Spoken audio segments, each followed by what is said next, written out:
Hi everyone, this is Ron Tran with Educational Technology Services here at Denison, and in this video I'm going to show you how you can go about creating group assignments with file submissions in Notebowl.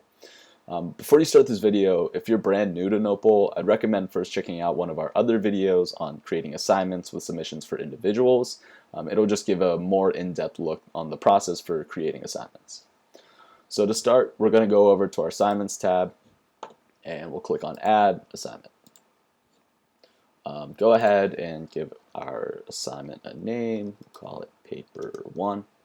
We'll have it in the homework category. I want it visible to our entire class. We'll make the grade display a percentage. So for our description, I want to specify that I want them to submit their paper as a .doc or .docx file. So please submit your paper as a .doc or if you don't already have it listed in your syllabus, it's a good idea to specify the file type here so that your students know exactly what to submit. I could attach a file like a prompt if I wanted to, but we'll go ahead and skip that for now. Same goes with the date. So when we go to submission type, we're going to look at file submissions. And here's where we'll specify that this will be a group assignment. And depending on the size of your class, you can choose how many students you want in a group. For our case, I'll just create 2.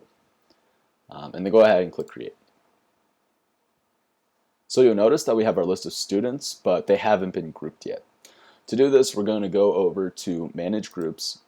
And there's a few ways you can go about creating your groups. The first way would be to go to this drop-down menu here and click on Add Many. In my case, since the number of students in a group will be 2, and I only have 4 students, I'm going to create 2 groups. So now that my groups are created, I can go ahead and assign each student to a group. So let's move Anu and Noah into group 1, and I can move our ETS student and Kelly to group 2. And all you need to do is click this blue arrow here, and it will move all of our students to their groups. So you see them populate up here. I'm going to show you another way that you can go about adding your groups for the assignment.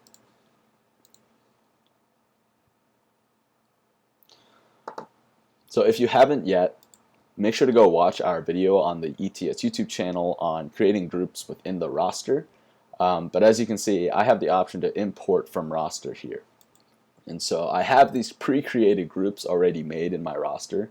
So I'll choose these groups and click on import, and as you can see, it automatically populates the groups for me. So I have Anu and Noah in group 1 and Kelly and this ETS student group 2. So if I wanted, I could go over and edit the groups here if needed. I can add or drop students, but since we've already reached capacity, we can't really add any. Or I can even delete the group if I wanted. I could drop the students here as well.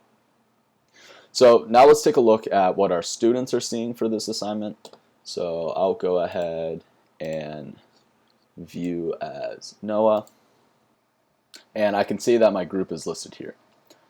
So one thing to note is that over here, students will have the option to leave the group up until the group submit their assignment. I can't do that right now because I'm just viewing as him, but it's something to note. So the group will submit their assignment here. And we specified that we wanted a .doc or .docx file. Keep in mind that only one student needs to submit the assignment for the group. So once each group has submitted their assignments, you can go ahead and give them a grade. So although they haven't submitted, let's just say for our sake we'll give them a 80% here. Give them a 90. And they won't see their grades until I hit publish. So I'll go ahead and publish the grades. Now if I go in and view as Noah again, and I go over to grades, I'll see that I got my grade of 80% for paper 1. And if I go to Anu, who's also in group 1, then we have the same exact grade. So that's all I have for this tutorial. Like I said before, if you haven't done so already, make sure to check out some of the other Notebowl tutorials that we have posted on the ETS YouTube channel. You'll get a better understanding of specifics like creating roster groups and how to handle grading and so forth. So thanks for watching, and we'll see you in the next one.